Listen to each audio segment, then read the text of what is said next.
A igreja, procura coisa e... Você é católico? Sou católico, apostólico e romano. Qual é a sua idade? 50 anos. E você faz isso há quanto tempo? Ah, já faz um...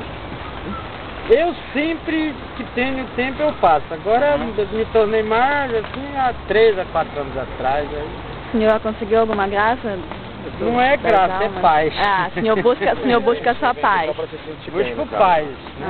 A meditação, Meditação. Aí eu gasto 1 hora, meia hora aqui dentro, vou ali na capela. Segunda-feira que o senhor pode, o senhor vem aqui? Geralmente, toda segunda-feira que eu posso, eu venho aqui. Eu tenho quase com um dever, sabe? Sim, agora, a gente também tem um outro questionamento que a gente sempre pergunta para o pessoal que são devotos.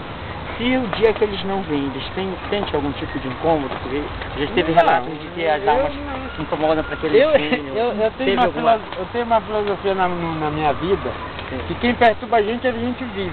Morto. Já ouviu cada história aqui, o senhor não tem?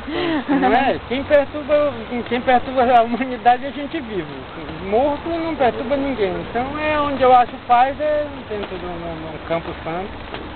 Mas o senhor está frequenta esse cemitério ou frequenta hotel? Geralmente é esse aqui. O senhor vai de Santa Isabel? Geralmente é esse aqui. Não vou no Santa Isabel porque é meu caminho. Ah, sim. Tá certo. Você faz